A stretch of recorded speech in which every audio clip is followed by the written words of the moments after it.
Hi guys, it is Irene from Snatched SM back with another video, and today we are going to talk about 6 things I wish I knew before I started a body contouring business. Now again, excuse me if I kind of look down a little bit. I have my notes down there to make sure I stay on track and your girl doesn't ramble. So these are 6 things I wish I knew before I started a body contouring business. Let's get to it. Thing 1 is it is hard to gain clients. And what I mean by that is when you are first certified in a new trade, you do have a lot of people saying like, hey, you can practice on me, you can practice on me, but none that actually want to book. Just because you get certified for something doesn't mean there's going to be, a line outside your door of people wanting to book and pay money. You have to keep in mind you are newly certified, so people are going to say, well, why would I want to get the work done with her who's, has little to no experience when I can go to this girl who's been doing it for years and has years under her belt. So it does take a lot to gain clients. It takes, you approaching people, you at first offering some sort of discount, or doing it even for free actually, until you start building that portfolio. Now, if you don't get tons of clients knocking out your door in the first month of business, don't get discouraged. It does take time. I didn't realize how much time it took. When I first got certified in body contouring, I would, I posted it and I had my Instagram and I would get some clients from there, but they weren't pouring in. You have to be patient, and those couple clients that I did do, they eventually over time told their coworkers or their friends or family members who, take some time to book, and then they want to see consistency in your Instagram and your social media and your marketing, and they want to see those before and after start rolling in and see that your procedure actually works, or you're good at what you do in regards to anything, whether it's lashes, whether it's microblading, anything like that. They want to see you start to gain experience. So the combination of those photos, that experience, and then the word of mouth really does begin to add up, especially when you first get started. It just takes a lot, and you need to be patient. Now, thing 2 is you also need to keep the clients. So the thing with body contouring is it's not like lashes and nails, in the sense you get your nails done, you get your lashes done, you start to see them fall out, you start to see the gaps, you start to see, oh, hey, I need a fill. So that client has an extra boost to come back. So their nails don't look outgrown, so their lashes don't look gappy. With body contouring, it's not like that. They have no obligation to continue coming back to you. Yes, once the sessions start working and the detox starts working, they'll start to see themselves slim down, and then that'll be their motivation. But our clients are a little bit different. They have to be really, really self-sufficient to continue their treatment, to be constant with their treatment, and then continue to come back. So make them want to come back to you. Just like with anybody, be very friendly, be genuine, read body language. If they're a talker, then talk to them. If they're a sleeper, let them rest. Do your best to adhere to their wants and needs. Be flexible with the schedule, especially when you're first starting out. A big misconception when you are self-employed is, you make your own hours, but that's not really how it works at the beginning. You really want to be flexible with your time, because you want to gain those clients. You want to keep them rolling in. And then once they continue to work with you and they love the results, and again, word of mouth, they tell them, that was a combination of you building that portfolio from those beginning clientele. You'll have new inquiries coming in, and it just takes some time. So again, with body contouring, you not only have to gain the clients, but you have to keep the clients. I have clients who I've done 4 bundles with. It's like, okay, we did 2 tummy bundles of 5 sessions, and then she did her thighs, and then she just booked to see me for her arms. And that's great. That freaking makes me happy, because it means I'm doing something right. She wants to continuously, blah, blah, blah. She wants to continue to come see me, continue to book with me, work on whole different parts of her body. So it's great. With body contouring, again, we have to try a little bit harder to keep our girls coming back, but if you can, it is great. So those are the first 2 things, okay? It's hard to get clients. Be patient. Do not get discouraged, but it's also hard to keep them. do your very best to just be kind and make everybody feel comfortable. Obviously, even when you're super popular and you have all these clients, you want to continue to do that. But those are the first two big things with body contouring, things I wish I knew, how hard it was to get clients and how hard it was to keep them. I love the clients that are loyal and that have been with me for bundles and bundles and bundles, which is super, super great. So 3. The third thing I wish I knew is there will be expenses that you don't realize there will be.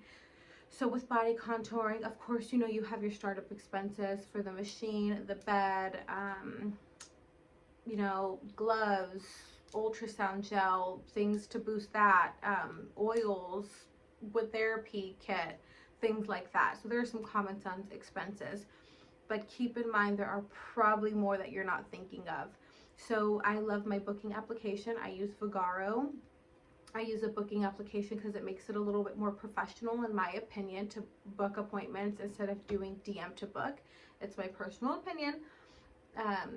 So yeah, it makes it a little bit more professional. On top of that, the girls get their appointment reminders, and it's, you know, it's a calendar for me just to pull up without having to go through all my DMs or write them all down, anything like that. So that's an extra expense. If you want a booking application, that's an extra expense. In terms of marketing, you know, as you get deeper into this industry, you know that marketing is everything. Marketing takes a lot of a company's expenses. So there's that. You know, yeah, there are free marketing platforms like Instagram and Facebook, but you know, you want other marketing expenses. You want brochures for the older clientele who don't have Instagram or Facebook or are not internet savvy. You're going to want to pay for business cards, you know, flyers. You're going to want to pay for local radio advertisements. In our case, I just signed a contract with a local business, a local bowling alley who does advertisements. So you're going to want to pay for that. So that's another big expense. Marketing is a huge expense in terms of any business. So there, you're paying for the booking application, you're paying for the marketing. If you do want to pay for somebody to run your social media, say you're not great at it, that's also an expense. If you want to pay for somebody to keep track of your accounting, your income and expense reports, that's another expense. Mind you, those aren't necessary. You can always do those things yourself, and we'll get deeper into that later, but these are just so many expenses that you don't know about and you don't think about. So make sure you think about these things prior to starting your business. So that was number 3. And number 4, speaking of, so number 4 is you are not just a body contourist. So besides doing your job, your trade, physically doing this with your clients, you are everything for your business. Before you start a business, you have to realize, especially at first, you will be everything. You will be the body contourist, you will be the janitor, you will be the girl who books the appointments, the customer service representative, you will do the marketing, you will do the accounting, you will do the finance, you will do all the paperwork. You are more than what that position entails. And that is something I didn't think about at first. It's like, oh cool, I can post on Instagram and just do my clients and that's it. But there's so much more that goes into it than just that. You know, again, a common misconception, like I said earlier, is that when you own a business, you can make your own hours. But that's not essentially true. You're almost working 24 hours a day. Even if I'm just driving, or, you know, I hear something on the radio and then I kind of get an idea, oh, I should do that for advertisement. Oh, I should run an ad like that. You're constantly working. You're constantly thinking about your business. So that's another thing to know. You are not just a body contourist. Please think of all the roles and all the hats you will be playing, or you will be wearing prior to starting a business. I feel like that's why a lot of people get overwhelmed. But you can do it. You can do it. So keep at it. Number 5. So number 5, something I wish I would have known before I started a body contouring business, is people will talk badly about you. Now, I'm not saying this to scare you. I'm not saying this to be like, oh, everybody's going to hate you because you have a body contouring business, because that's not the case. But there have been plenty of times where I'll have a client come in or overhear somebody say something, and it's kind of, it's unfortunate. So, you know, I'll have a client come in, or, you know, just earlier I had a client message me saying she was getting her hair done and she heard somebody saying this specifically about my business. that, body contouring doesn't work and people should just diet and exercise and it's just such a scam and blah, blah, blah. So she had messaged me and she had let me know, like, hey girl, like, I was getting my hair done and they were pretty much saying this. Now, I'm not a petty female in my opinion. I feel like I'm very pro-female. I'm very feminist, in the sense that I believe that there's room for everybody. I believe that we shouldn't talk down about anybody else's business. But, that's okay that that person had that opinion. That is completely okay. I love the fact that they were even talking about my business. I love the fact that they were, marketing on my behalf. I'm a firm believer in there is no bad publicity. My business name was still being brought up to a point where someone in that booth next to them could have heard it. Oh, what's that? Let me look it up.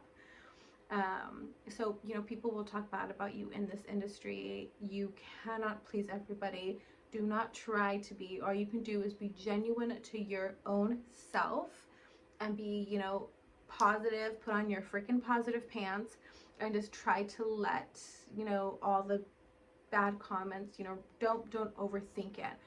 I feel like us as humans, we have a really big tendency to be our own harshest critic and to just dwell on the negative things and the negative things that are said. Obviously, I'm not saying completely ignore if somebody's giving you constructive criticism, because I have clients that give me things all the time, like little tips. For example, when I first started, I didn't have a gel warmer. Well, actually, pretty recently, up until pretty recently, I didn't have a gel warmer. So I was always like, oh my God, like, I'm so sorry, this is going to be a little cold. And I had a client was like, girl, you should get a gel warmer, like they do when, you have a baby. And I was like, oh, duh, like, that would be a great idea. But it's like, that's something I didn't ever really think of. As simple and tiny and common as it is, I didn't think of it. And she was saying that because it would make her experience better. And I could have been like, well, no, like, if you don't want to book with me, don't book with me. But that's a silly thing. Like, I took that as constructive criticism and thought, hey, that's a great thing to make my business a little bit better.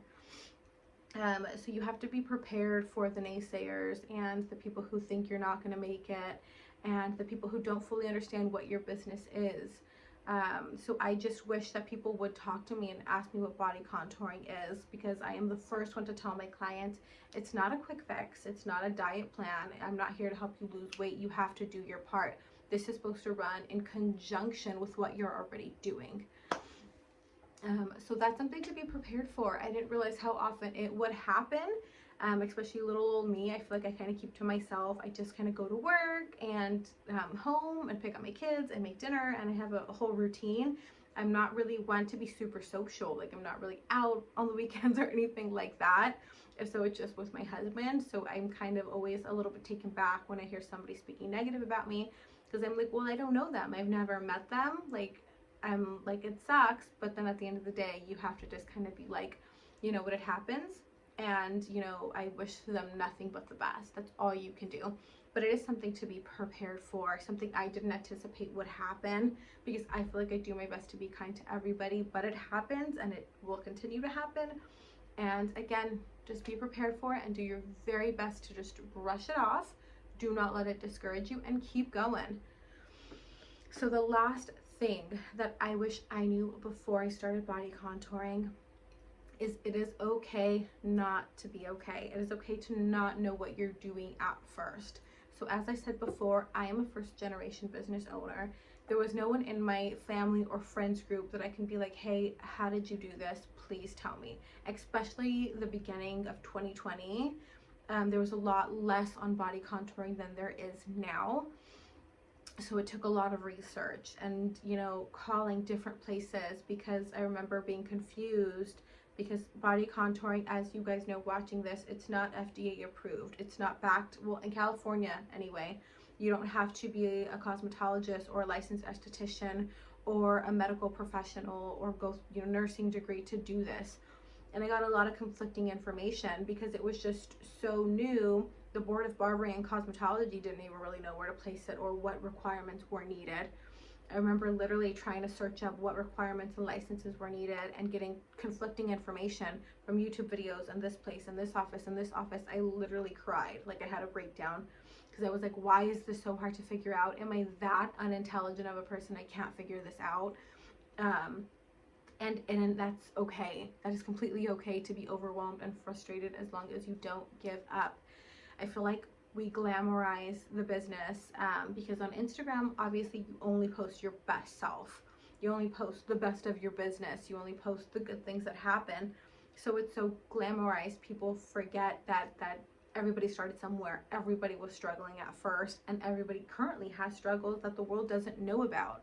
I really aim to be really transparent on this channel with body contouring business, in general. So yeah, it is okay not to be okay. It is okay to be lost. It is okay to have no freaking idea what you're doing. Just keep at it. Keep researching. Ask as many resources as possible. When I first started body contouring, I messaged a couple body contours. Some just left me unseen and didn't respond, and that's okay. They didn't feel comfortable sharing their information, and that's okay. But some did, and some were a huge help. Like, girl, I did this. Girl, I did that. And it was honestly, genuinely a huge help. So those are some 6 things I wish I knew before I started body contouring, and I really hope they help you guys too and give you guys some food for thought before you start your business.